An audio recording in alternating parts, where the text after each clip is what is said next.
নমস্কার, স্বামীজির কথা আলোচনার আজকের এই পর্বে আপনাদের সবাইকে স্বাগত। শুধু ঠাকুর বা মা শারদা কিন্তু নন, স্বামী বিবেকানন্দের জীবনেও ছড়িয়ে ছিটিয়ে আছে অসংখ্য অদ্ভুত ও অত্যাশ্চর্য ঘটনা। স্বামীজির জীবনে সেই সমস্ত অদ্ভুত ঘটনাই জীবন্ত হয়ে উঠবে আজকের এই পর্বে। একদিন অনেক রাত্রে বরানগর মঠে স্বামীজি ও মহাপুরুষ মহারাজ একই মশারির নিচে শুয়ে আছেন, উভয়ই নিদ্রিত। এমন সময় একটি আলোর ঝলকে মহাপুরুষ মহারাজের ঘুম ভেঙে গেল। চেয়ে দেখেন মশারির বাইরের দিকে শিবাকৃতি ছোট ছোট মূর্তি ত্রিশূল হাতে বসে আছেন। তাদের শরীর ও ত্রিশূল থেকে অদ্ভুত জ্যোতি নির্গত হচ্ছে। এ তার মনের ভ্রম মনে করে তিনি পুনরায় চক্ষু বুঝলেন, কিন্তু আলোর ঝলকে ঘুম হলো না। চেয়ে দেখেন সেই মূর্তিগুলি সেইভাবেই ধ্যানস্থ হয়ে বসে আছেন। তিনি স্বামীজিকে ডেকেই সব বললেন। স্বামীজি কিন্তু ওতে কোনোরূপ ভ্রুক্ষেপ না করে পাশ ফিরে শুলেন এবং তাকেও শুতে বললেন। এইভাবে রাত্রিটি কেটে গেল। সকালে উঠে পুনরায় মহাপুরুষ মহারাজ স্বামীজিকে জিজ্ঞাসা করলেন ঘটনাটি সম্পর্কে। স্বামীজি নির্লিপ্তভাবে উত্তর দিলেন, ওরা আর কেউ নন, বটুক ভৈরব। ছেলেবেলা থেকে ওরা এইভাবেই আমাকে রক্ষা করে আসছেন।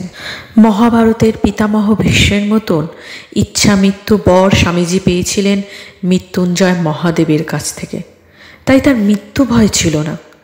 বিদেশে বিবেকানন্দকে হত্যা করার নানাবিধ চেষ্টা বারবার হয়েছিল। তার আত্মকথা থেকে জানা যায়, একদিন হিমে আমার হাত আড়ষ্ট হয়ে গেল।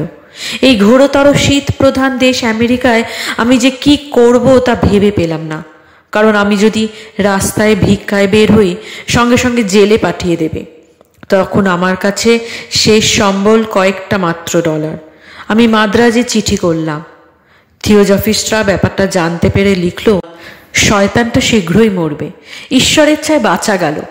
কিন্তু বিবেকানন্দ মরলেন না। যেদিন ধর্ম মহাসভায় আমি প্রশংসা পেলাম, যেদিন চিকাগোয় আমি জনপ্রিয় হলাম, সেই দিন হতেই আমার একজন স্বদেশবাসী অপ্রকাশ্যে আমার অনিষ্টাচরণ করতে, আমাকে অনশনে মেরে ফেলতে, আমেরিকা থেকে লাথি মেরে আমাকে তাড়ানোর যথাসাধ্য চেষ্টা করলেন। কিন্তু বিবেকানন্দ মরলেন না।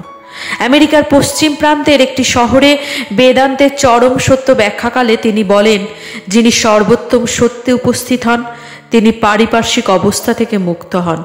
বাইরের কিছুই তাকে বিচলিত করতে পারে না। কতগুলো বেপরোয়া উগ্র প্রকৃতি কাউবয়েজ ওই কথা শুনে তাকে পরীক্ষা করবার জন্য তার গ্রামে বক্তৃতা দিকে আমন্ত্রণ জানালেন। তিনি গেলেন। ছেলেরা একটা কাঠের টবের ওপর দাঁড়িয়ে বক্তৃতা দিতে বলল। স্বামীজি বলে চললেন মৃত্যুঞ্জয়ী বেদান্তের বাণী। এমন সময় শো শো করে তার কানের পাশ দিয়ে বন্দুকের গুলি ছুটতে লাগলো। তিনি কিন্তু বিন্দু মাত্র বিচলিত হলেন না। ছেলেরা বিস্ময় হতবাক। বিবেকানন্দ কিন্তু মরলেন না। ডেট্রয়েটের একটা বিস্ময়কর ঘটনা সে রামকৃষ্ণের সাক্ষাৎ শিষ্য স্বামী বিজ্ঞানানন্দ স্বামীজির কাছ থেকে শোনেন। এখানে একদিন ভোজন শেষে স্বামীজি কফিতে চুমুক দিতে যাচ্ছিলেন। হঠাৎ তিনি পাশে ঠাকুর শ্রী রামকৃষ্ণকে দর্শন করেন।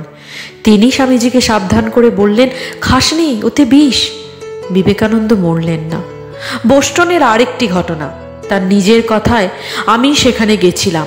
আমার পরনে ছিল গৈরিক বর্ণের কোট ও মাথায় পাগড়ি। শহরে জনাকীর্ণ পথ দিয়ে হেঁটে চলেছি। হঠাৎ আমি বুঝলাম যে বহু মানুষ ও বালক আমার পিছু নিয়েছে। আমি যত দ্রুত চলি তারাও তত জোরে চলে। তারপর কি একটা আমার কাঁধে আঘাত করল। ঘটনার গুরুত্ব অনুধাবন করে আমি দৌড়াতে শুরু করলাম এবং একটা বাঁকের মাথায় অন্ধকার গলির মধ্যে ঢুকে পড়লাম। ক্ষিপ্ত জনতা সামনে দিয়ে দ্রুত বেরিয়ে গেল। বিবেকানন্দ কিন্তু মরলেন না। স্বামীজির ভাতা শ্রী মহেন্দ্রনাথ দত্ত রচিত কাশীধামে স্বামী বিবেকানন্দ গ্রন্থ থেকে স্বামীজির জীবনের আরেকটি অদ্ভুত ঘটনা এখন তুলে ধরব। লন্ডনে বক্তৃতাকালে একদিন সন্ধ্যাকালীন বক্তৃতায় স্বামীজি শ্রোতাবৃন্দকে হঠাৎ বললেন, যার যা প্রশ্ন করতে ইচ্ছে হয় লিখে আপন আপন পকেটের মধ্যে রেখে দাও। প্রশ্নটি মুখে বলবার কোনো আবশ্যক নেই, আমি স্বয়ং সকলেরই উত্তর বলে দেব। সকলে সেরকম করলে স্বামীজি ডান দিকে মুখ ফিরে সহসা বলে উঠলেন, প্রশ্নটি এই। বাম দিকের এক ব্যক্তি উল্লসিত আগ্রহ প্রকাশ করে সতৃষ্ণ নয়নে স্বামীজির দিকে চাইতে লাগলেন। পাছে ভদ্রলোক অপ্রভৃত হয়, এই জন্য বিপরীত দিকে মুখ ফিরে প্রশ্নটি এবং সেই ব্যক্তি গৃহস্থ দ্রব্যাদি গৃহ অভ্যন্তরে কে কোথায় বসে আছেন এবং সেই গৃহ অভ্যন্তরে বসে কে কি কথা বলছেন, স্বামীজি লেকচার গৃহে পুঙ্খানুপুঙ্খরূপে তা বলতে লাগলেন। স্বভাবতই ব্যক্তিটি এবং উপস্থিত সকলেই আশ্চর্য কিংকর্তব্য বিমূঢ় হয়ে পড়লেন। কি অবাক কাণ্ড, কি আশ্চর্যের বিষয়! কোথায়, কোন পাড়ায়, কোন গৃহের মধ্যে কে কোথায় বসে আছে স্বামীজি তা স্পষ্ট দেখছিলেন এবং সকলেরই প্রশ্নের যথাযথ উত্তর বলছিলেন। এইরূপ ক্রমে ক্রমে 6টি বা 8টি ব্যক্তির মনোগত ভাব ও তাদের আবাস গৃহ এবং তাদের সংক্রান্ত যাবতীয় ব্যাপার সমস্তই তিনি অনর্গল বলতে লাগলেন। শ্রোতাবৃন্দরা সকলেই ভীত, ত্রস্ত ও অতীব আশ্চর্যিত হয়ে উঠলেন। তারা সকলেই খ্রিস্টান। তারা ভাবলেন ভারতবর্ষ হতে একই এক সিদ্ধ পুরুষ এসেছেন। শুনেছেন যিশুর এরূপ শক্তি ছিল, এ আবার কি নতুন ব্যাপার তারা চোখে দেখছেন। শ্রী মহেন্দ্রনাথ দত্ত লিখেছেন, যিনি সেখানে স্বয়ং উপস্থিত ছিলেন তার নিকট শুনে এই বিষয়টি এখানে উল্লেখ করছি। সকলে একটু শান্ত হলে স্বামীজি ধীরে ধীরে তাদেরকে বুঝাতে লাগলেন যে মন উচ্চস্তরে উঠলে মাংসপিণ্ডের অন্তরায় মনের গতি রোধ করতে পারে না। দূরত্ব বলে কোনো জিনিসই তখন আর থাকে না, সব একাকার হয়ে যায়। একে বলে দূরাত দর্শনম, দূরাত শ্রবণম, দূরাত ঘ্রাণনম। সেই সময় রাজযোগের বক্তৃতা হয়েছিল। রাজযোগ সাধন করলে লোকের এরূপ অষ্টসিদ্ধি যে আপনি এসে যায়, স্বামীজি সেইটি তাদেরকে বোঝালেন এবং বিশেষ করে নিষেধ করে দিলেন যে মানুষ যেন এরূপ অষ্টসিদ্ধিতে মুগ্ধ না হয়, তাহলে উচ্চাবস্থা প্রাপ্ত হওয়া সুকঠিন হয়ে পড়ে। এই অষ্টসিদ্ধিকে সমূলে ত্যাগ করা উচিত। একদিন শিষ্যের প্রশ্নের উত্তরে স্বামীজি বলেছিলেন, ঠাকুরের দেহ যাওয়ার 3-4 দিন আগে তিনি আমাকে একাকী একদিন কাছে ডাকলেন। তার সামনে বসিয়ে আমার দিকে এক দৃষ্টে চেয়ে সমাধিষ্ঠ হয়ে পড়লেন। আমি তখন ঠিক অনুভব করতে লাগলুম যে তার শরীর থেকে একটা সূক্ষ্ম তেজ যেন ইলেকট্রিক শকের মতো এসে আমার শরীরে ঢুকছে। ক্রমে আমিও বাহ্যজ্ঞান হারিয়ে আড়ষ্ট হয়ে পড়লুম।